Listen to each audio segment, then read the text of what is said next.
G'day and welcome to episode 20 of Travel Pointers, the podcast for Australian frequent flyers. It's the 6th of October 2025 and I'm Matt Graham, the editor of AFF. And I'm Wilson McTaggart, a writer at AFF. Welcome back to the podcast, Wilson. Lovely to have you again. Would you complete a crazy challenge to get 1 million frequent flyer points? You don't have to answer just yet because we're going to talk about this new trend in just a moment, this trend that airlines around the world have started to take on. And it's been quite interesting, done well sometimes and not done well at all in other cases. So that's coming up. But first, let's have a quick chat about some of the latest airline and loyalty program news from the past little while. And firstly, Velocity Frequent Flyer introduced the final, tranche of changes that it announced last week from the 1st of October. Particularly, there's big changes to status. What's happened, Wilson? Yeah, so the biggest change in my mind is that they've changed the status credits required for qualifying for certain tiers. So you'll now need to earn a certain amount of your status credits on Virgin Australia marketed flights, which it does include code shares, which is good, but that means you will be having to fly a lot on these Virgin Australia flights. This doesn't include family pooling. Yeah, that's a big change. So for most of the tiers, you need 50% of the status credits from Virgin Australia marketed or operated flights that you personally fly, which basically nukes family pooling for a lot of people. I mean, you can still earn the other 50% from partner airlines, flybys, family pooling and things. And if for Platinum Plus, one of their new tiers as well, it's 75% of the status credits required. It's a pretty big change, especially for holidayers or people who aren't flying every week for business. There's also a few other changes to partner marketed and operated flight status credit earn. You'll earn less, basically, pretty much across the board. They've also introduced Forever Gold and Platinum Plus tiers, which you just mentioned, which Platinum Plus, it's kind of like a competitor to Qantas's Platinum One, right? Well, yes and no. I mean, I think Virgin intends for it to be a competitor to Platinum One. I think if you ask someone, would you rather have Platinum Plus on Velocity or Platinum One on Qantas? Most people are probably going to say Platinum One.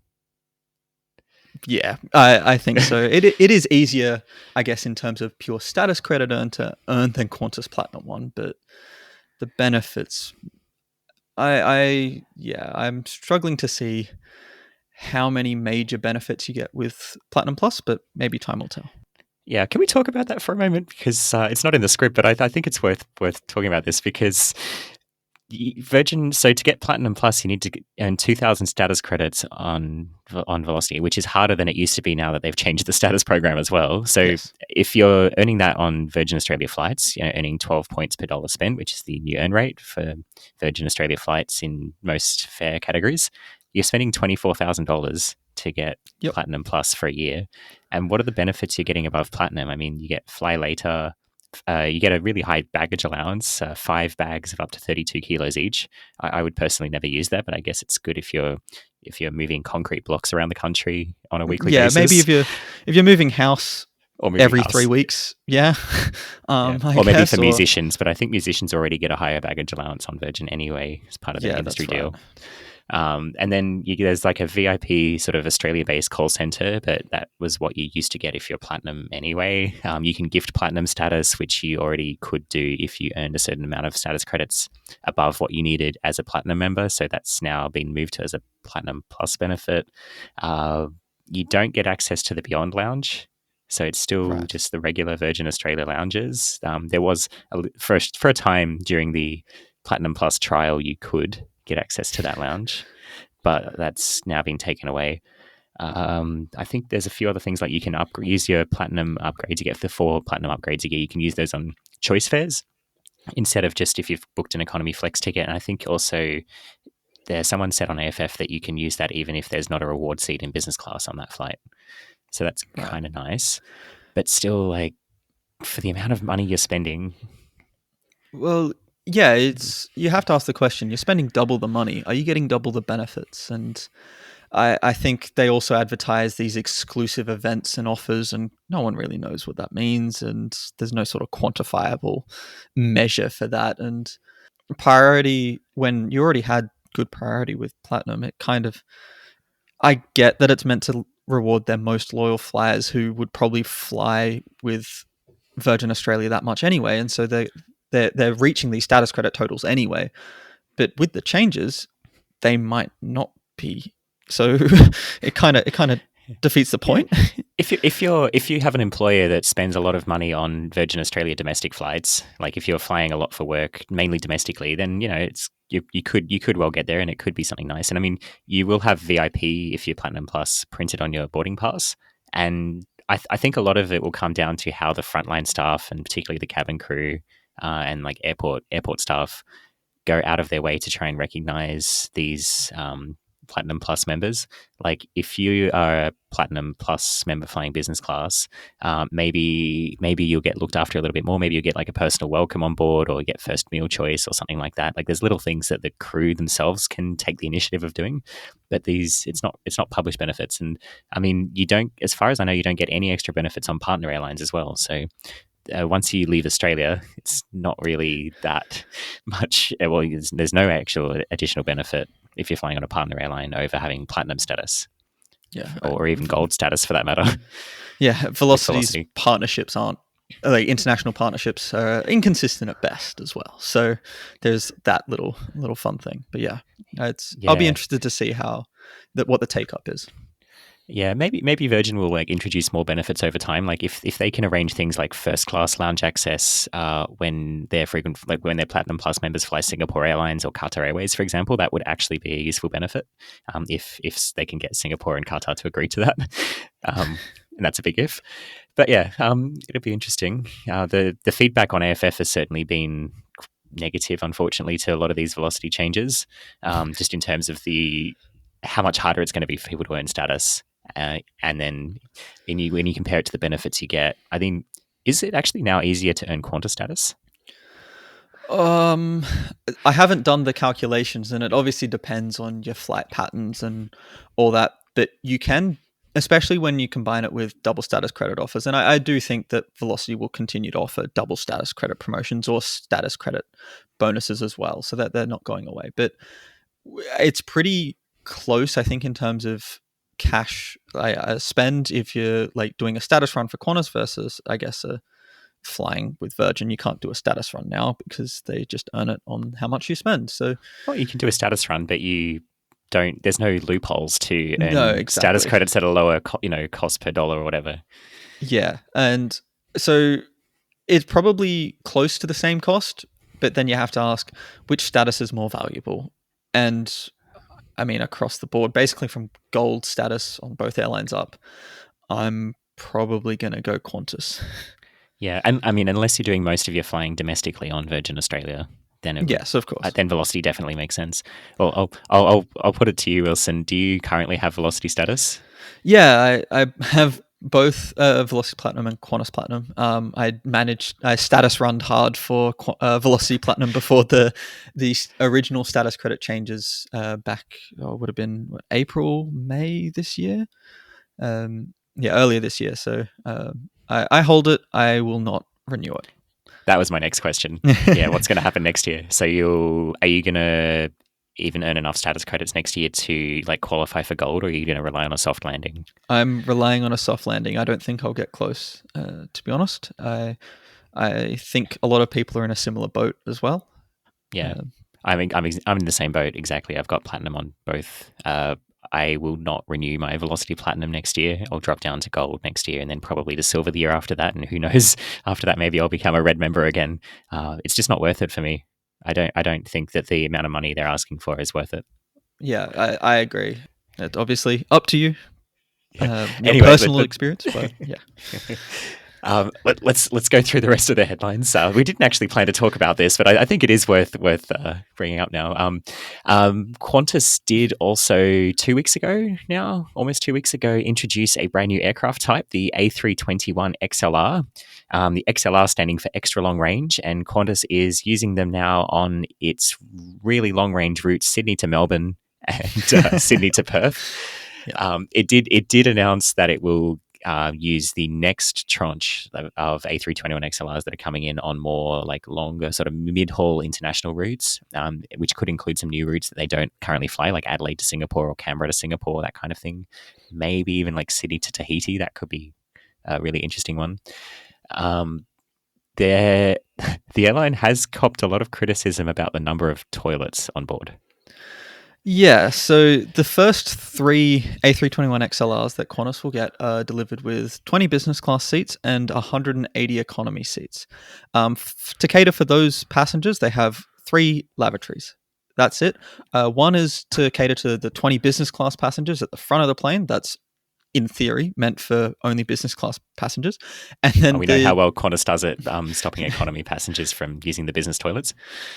Yes, not at all. The other two, right at the back of the plane, are for 180 economy passengers, which is a lavatory ratio of 90-1, which I'm pretty sure is one of, if not the worst in the industry.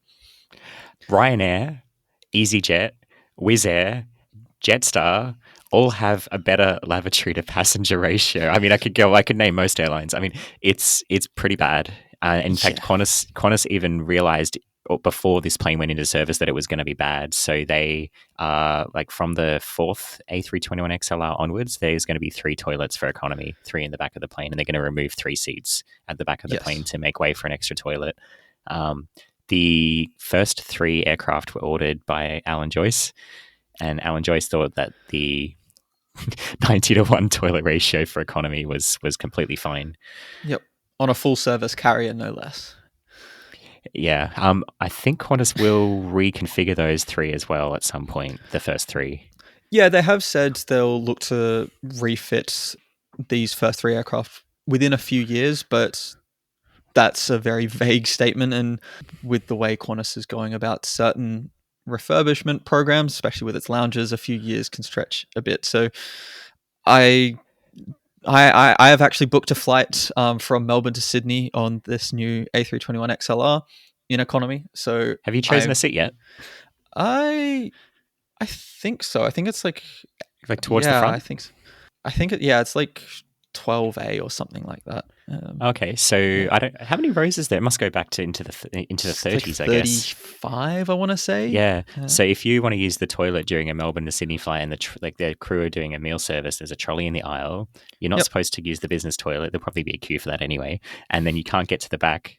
I guess you just have to go before and hold it in. Yeah, well, the meal service may be actually like a bad thing in this case if you can't use the bathroom. It's pretty bad. I did find it curious that they're installing the third economy toilet also at the back. So basically, if you're in the front section, or even just if you're in not the last row of economy and there's a trolley in the aisle, you basically can't access the toilet for large parts of the flight. Other airlines have put the third economy toilet at the front or in the middle of the economy cabin, and I don't understand why Qantas hasn't done that here. Like, it does actually make a big difference. Oh, especially for passenger flow and for the crew as well. It's like if they have people constantly shuffling around them while they're trying to do a meal service for 177 economy passengers, that's not a fun experience, especially trying to do it in an hour and, well, effectively an hour window on the Melbourne to Sydney hop. So it seems a bit odd, the decisions made, but hopefully with the second tranche that you mentioned for these longer flights, they will probably come with a different cabin configuration. So they'll have to. Yeah. Yeah, they have said they're going to get lie flat beds in business class for those. Maybe they might even consider premium economy, like 2 or 3 rows of premium economy. It sells and it's profitable, so they'd be crazy not to consider it if they're using these planes for longer routes. Hopefully they'll reconsider the whole way that the cabin's made up. A few other headlines. So Qantas has launched a new partnership with David Jones, and so David Jones has launched its loyalty program, David Jones Rewards. You can earn and use Qantas points now at David Jones. A couple of days before they announced that, Velocity and Myer, so the other major airline with the other major department store, announced an expansion of their partnership. You can now use Velocity points to pay for Myer purchases in store, I think. Qantas and Malaysia Airlines have kind of made up a little bit. They are one world partners, but for a long time Qantas basically, they still kind of do, but less so now, they really discourage their frequent flyers from flying with Malaysia Airlines with lower earn rates. Qantas and Malaysia Airlines are now code sharing so Malaysia Airlines is code sharing on a bunch of Qantas domestic routes. Qantas is adding its QF code to flights from Australia to Malaysia, and also some domestic Malaysian routes, and Singapore to Kuala Lumpur on Malaysia Airlines. That said, have you had a look at the pricing? Yes, it's insane. Like, just to give you an example, Malaysia Airlines is usually, it's about $3,000 for a return business class ticket from Perth to Kuala Lumpur. Give or take, it's just a ballpark amount. I had a look what Qantas was charging for exactly the same flights. It was like $6,500. All to for book the QF code. Yep. On those routes between Australia and Malaysia, if you book economy, Qantas has a Q surcharge of $500 per sector. And if you book business class, Qantas has a Q surcharge. That's literally the name of it, how it appears in the fare breakdown, of $1,500 per sector. So that's a very expensive QF code share. Yeah, I guess the one good thing about the partnership was the ability to earn more status credits on more types of fares on Malaysia Airlines. So if you're crediting Malaysia Airlines flights to Qantas, there's more fare classes that are able to earn status credits and points, which is nice. Yeah, that's nice. And I think on those routes between Australia and Malaysia, if you book business class, you no longer get flexible economy status credits. There might be an exception for Z class. I can't remember, but it's better overall. Last week as well, the Accor Plus changes came into effect. So if you're an Accor Plus member, the new benefits now apply. Virgin Australia has launched neighbour-free seating, something Qantas did a couple of years ago. And Virgin says that you can now, subject to availability, you can reserve the seat next to you for starting from $30, which actually could be quite nice. And Chile in South America has removed its visa requirement for Australians. Hallelujah. If you're traveling to South America, this makes it so much easier. The old process of, applying through the embassy was a bit of a faff. Also cost money. Australians can now enter Chile for tourism for up to, I think, 90 days without a visa. Makes it so much easier considering that Chile is the Australian gateway to South America. So great news if you're heading over that part of the world. Reading AFF and listening to the podcast is great, and of course you can get lots of tips, but some of the best tips and tricks are shared offline at AFF's community meetups. Australian Frequent Flyer is a community of real people, and our annual AFF member gathering is coming up very soon. This year, if you're not already aware, it will be in Melbourne from the 21st to the 23rd of November, and it should be a really fun weekend. I'll be there. Wilson, you'll be there as well. If you want to meet us, you can of course come along and also network with other frequent flyers and put other faces to names for people that you might have read their posts on the forum. Friends and family are welcome as well, of course.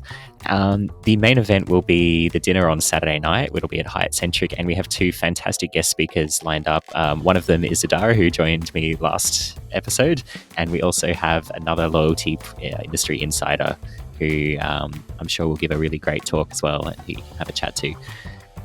There's also going to be activities on Saturday and Sunday, and a welcome dinner on Friday evening. So should be a great event. If you haven't, or if you'd like to come along and you haven't already registered, registrations will be closing soon. So please head over to the AFF thread, which will link in the episode notes, where you can find out more information about the event. And if you are coming along, we'll also get in touch as well very soon, if we haven't already done so, to make final arrangements for that.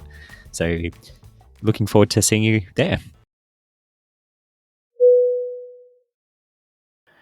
So in September last year, SAS, the Scandinavian airline, switched its allegiance from Star Alliance to SkyTeam.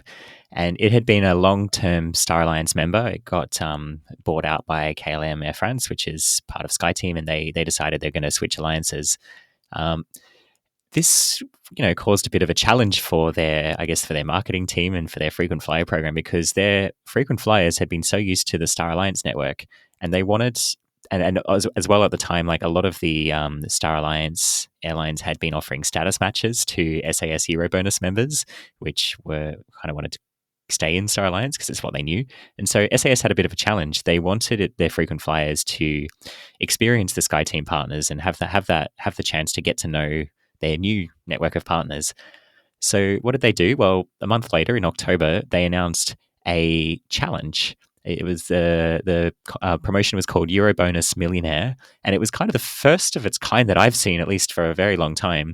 They were offering 1 million Eurobonus points to members of their program who flew on 15 different SkyTeam partner airlines over about a 3-month window from the 8th of October to the 31st of December that year. And they could take award flights.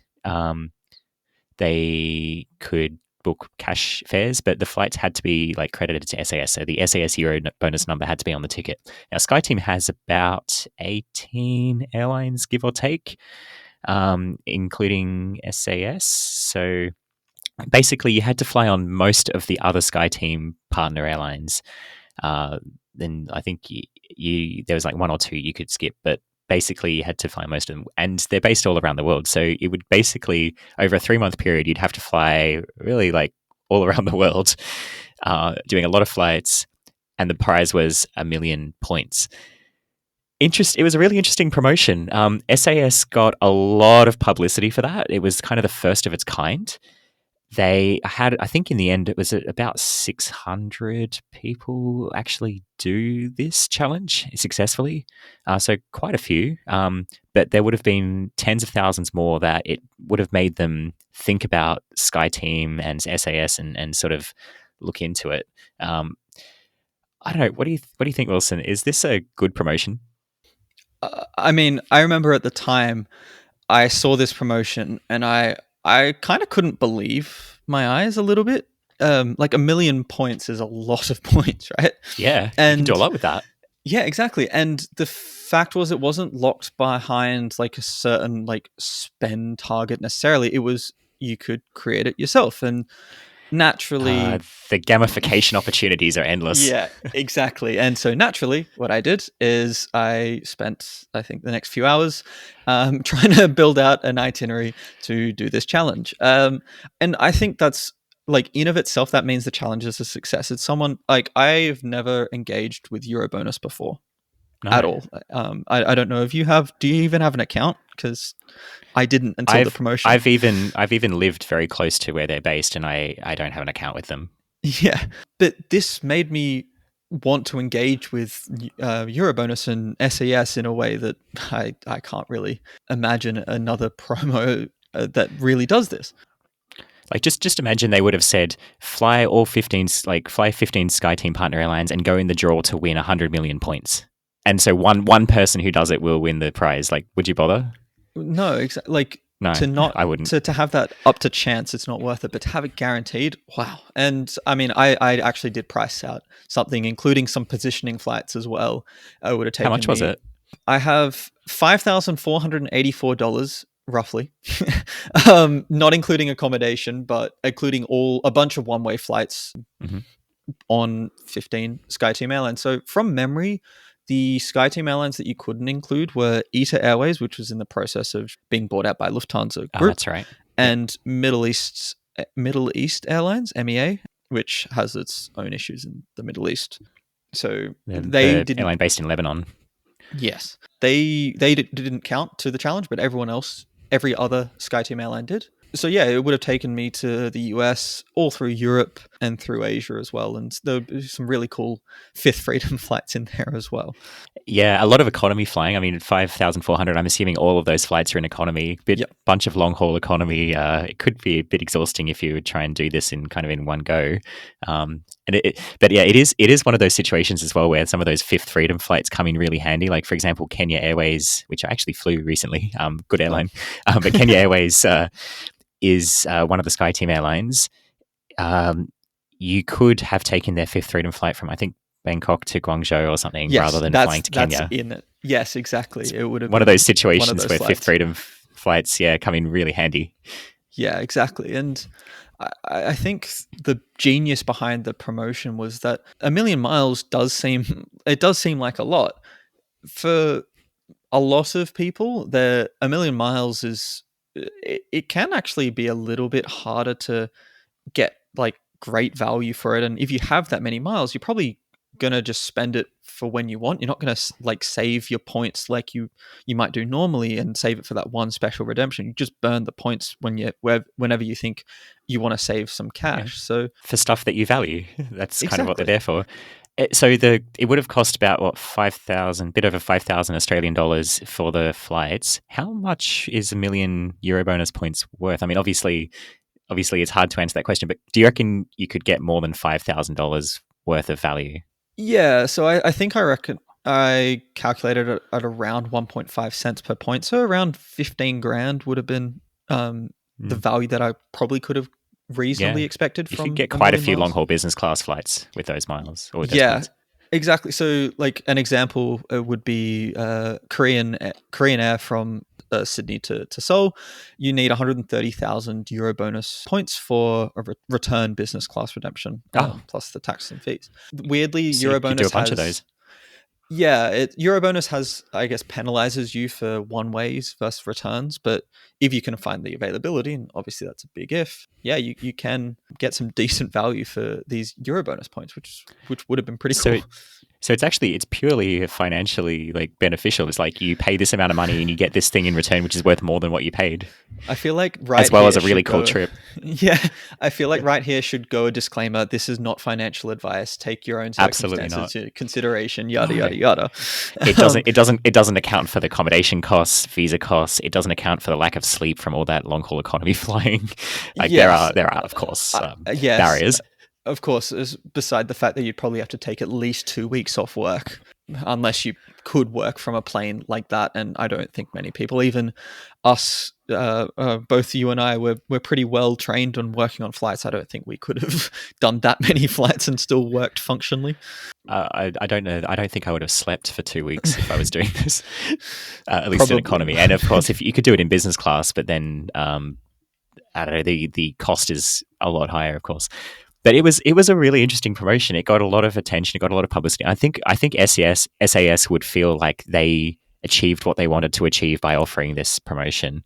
And it was really interesting because since then, Turkish Airlines, Etihad, JetBlue, Ethiopian Airlines, and Lufthansa, at least there could even be more, have since introduced similar offers. So there's been quite a few copycat promotions, some better than others. Can you take us through, Wilson, like some of these offers that other airlines have since put out? Yeah, sure. So I guess the next biggest one, especially for Australians, would be the relatively recent Turkish Airlines. They call it the Six Continents Challenge. The aim of the challenge was to fly to all six continents that Turkish Airlines flies to via Istanbul. You had to be on a paid Turkish Airlines ticket on Turkish Airlines flights, so you couldn't fly partners or anything like that. This was all about experiencing the range of destinations Turkish Airlines flew to. If you flew to all six continents, you would get 1 million miles, which is, in theory, pretty useful. But the demand for this challenge was so great that they actually terminated registration after just 12 days. So this has been a kind of a common theme with some of the copycat challenges we've seen. Like for Turkish Airlines, their motto is widen your world. They fly to the most countries of any airline. Like they do genuinely have a really impressive route network. Like I know you've been as well recently to Istanbul Airport. If you just look at the departures board in Istanbul, there is like everything. You can fly to Banjul, Johannesburg, Ashgabat, Sydney, Melbourne, Bangkok, Tokyo, New York, you name it. It's Turkish Airlines probably flies it. Not New Zealand yet. That'll come, I'm sure. Not yet. Not yet. But it's very impressive. And I get that Turkish wants to promote that. They did not think through this promotion very well. And the fact that they chopped and changed it like midway through the promotion, not great. Yeah, it leaves a bit of a sour taste in your mouth if, I guess, you didn't register, you planned to book these flights and they pulled it. If you did register and book at least one flight after registering, you were still eligible to book all the rest. They imagine the public backlash if you booked 5 out of the 6 flights, or flights to 5 of the 6 continents, and then they pulled the challenge and you're stuck with nothing but a bunch of useless flights. I mean, that said, there are a lot of people who did actually do this challenge. I think the uptake was more than SAS. And 1 million miles and miles, they do expire after 3 years, but like that's 3 years pretty much worth of like a decent number of trips that you can book or upgrades and things like that. Etihad as well. What was the Etihad challenge? Yeah, Etihad's, they were giving away a grand prize of 5 million miles, which is absolutely insane. But the aim of the game was to fly on 15 new Etihad routes. There's a bunch of different destinations. So it's 15 specific routes. 15 specific routes, that's right. And I Right. think the key turn off, I guess, for Australians was that Sochi was on it, on that list, which makes it quite difficult. So you had to go to Russia. You had to go to Russia for this. But this one was a race. So the first person to fly these 15 new Etihad routes would get 5 million miles. The second person will get 3 million. The third person will get 1 million. If you're fourth, you are very unlucky. And that's it. But if I remember correctly, so it's the first one to have done all 15. Isn't one of these new routes not launching for another month? Yeah, I'm pretty sure when they announced the challenge, they hadn't actually launched all the routes. And so there's probably going to be about 25 or 50 people on the first flight to whatever the last destination to be launched out of the 15 is. I'm pretty sure it hasn't launched yet. One of them gets 5 million points. And it doesn't really seem fair, does it? Is there a tiebreaker? Yeah, so the tiebreaker is who landed first, but if you're on the same flight and that's the last one, then it's who booked first. And I guess if you somehow managed to book at the exact second, like as someone else, then I don't know how they're going to do it. But I guess probably someone booked at least a second before the other one. But yeah, there's no way for you as an individual to know that.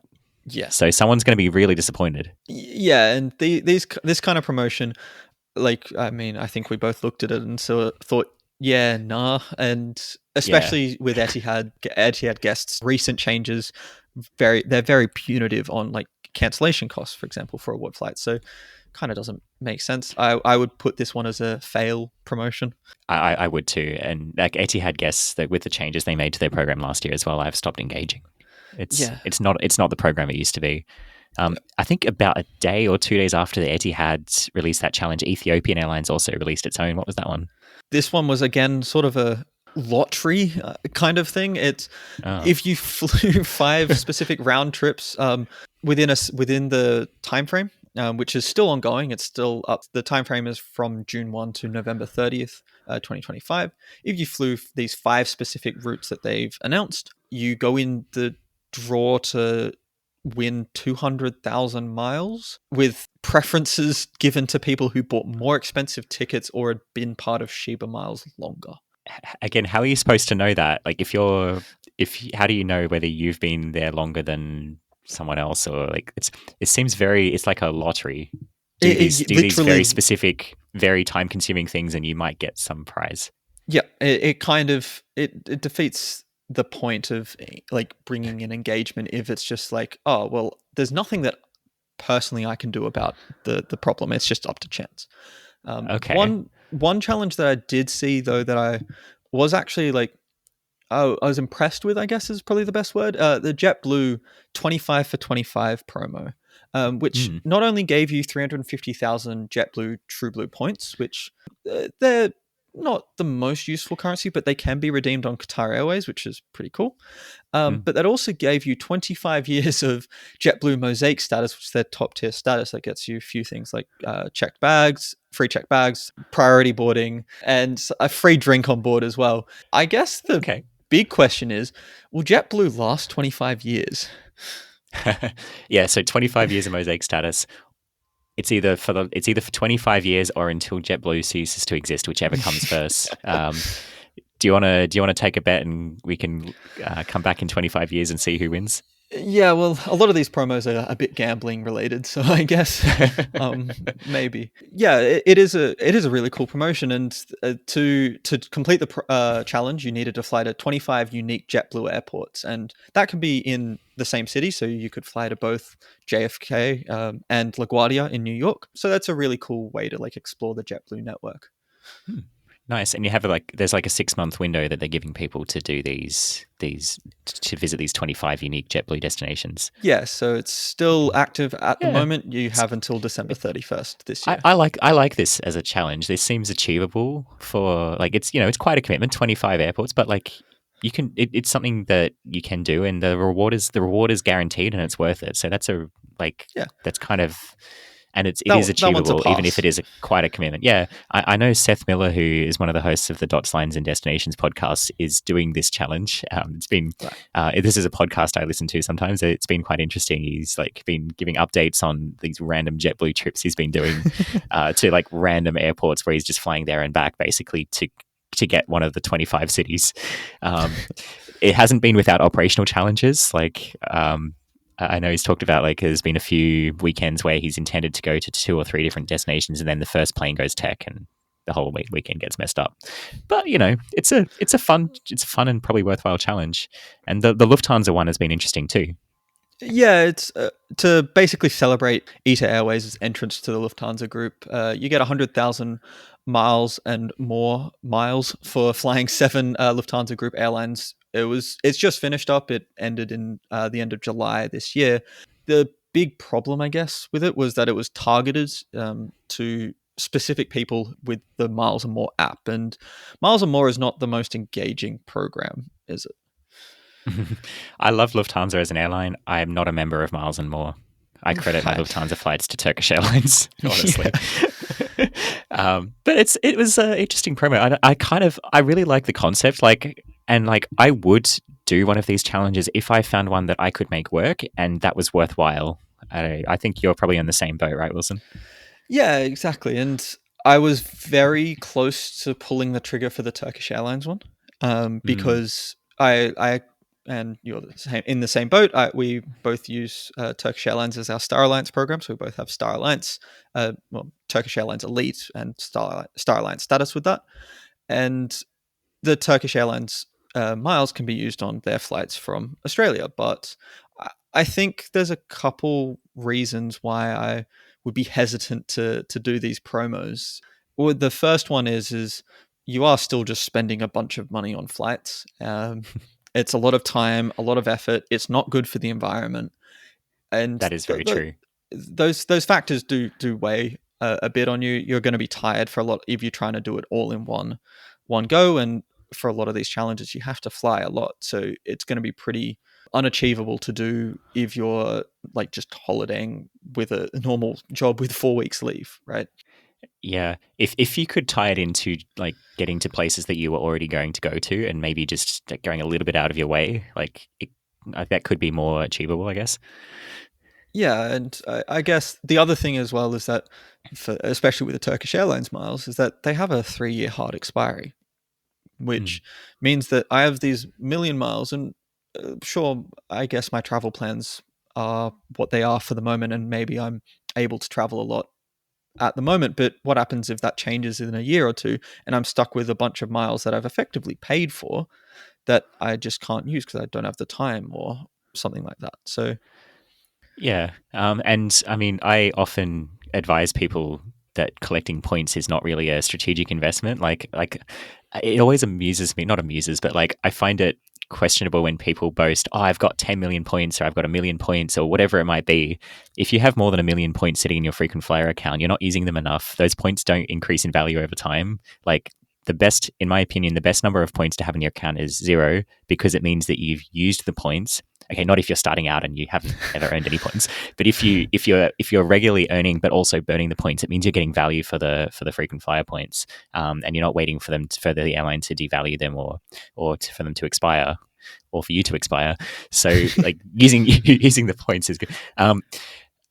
I wonder, Wilson, would one of these kinds of promos work? Like, there's been a lot of copycat ones since the SAS one, like around the world. None yet in Australia or in Asia Pacific, I don't think.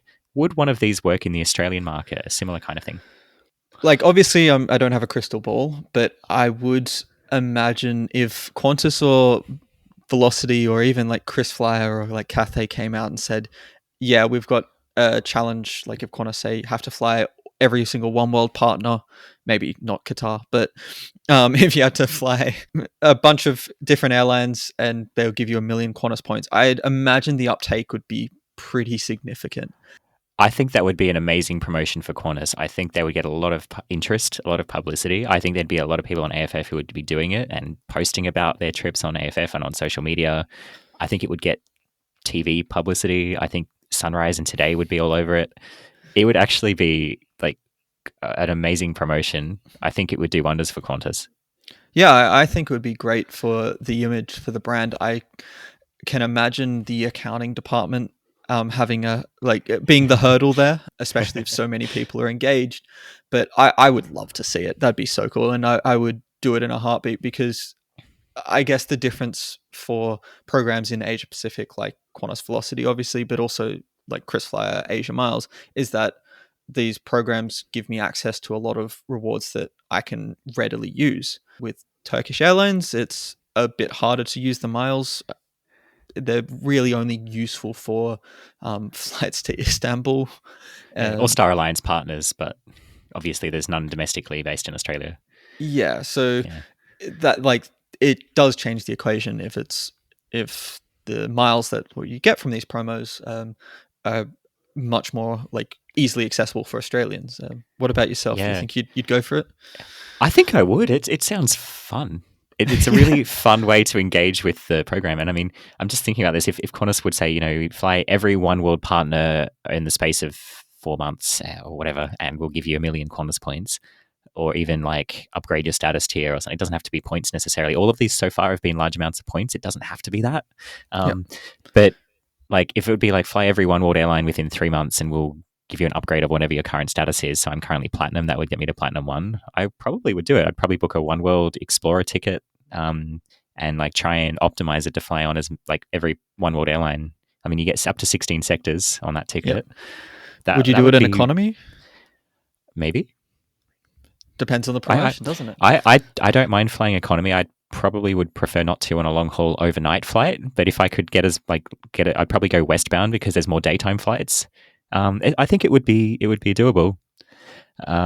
You'd take a bit of time, and yes, it'd be a cost, but I think it would be really fun. And Velocity could do something as well, similar. Velocity has its own partner network. They could say fly on, I don't know, 8 of our partner airlines, and we'll give you 100,000 Velocity points, or 500,000, or I don't know. Is there something else they could offer that's not points as the prize, do you think? I mean, the status tiers would actually be valuable now, considering it's harder to get. So maybe they can give us a bonus of status credits or something. Yeah, Velocity. Something that Velocity is lacking right now is a way to gamify its status program. They've removed the sort of loopholes in terms of getting there without spending many thousands of dollars. I don't know. It would be tempting. Yeah, it would be cool. And it would put a bit of fun back into the program that they've taken out. I don't know. What do you think? Let us know in the Travel Pointers podcast discussion thread on AFF. We'll link to it in the show notes. Would you do one of these challenges? Have you done one of the challenges that one of the airlines we talked about already has run? And if Qantas or Velocity or even an airline based in Asia, or even Air New Zealand for that matter, would do one of these, would you take it up? Could be, it could be interesting. That brings us anyway to the end of this episode. Thank you very much for listening. And if you've been enjoying this podcast, please, if you could do us just a small favor and rate and review us on your preferred podcasting platform, that'll help other people as well to find the podcast. See you for the next episode. Until then, happy flying. Thanks for listening.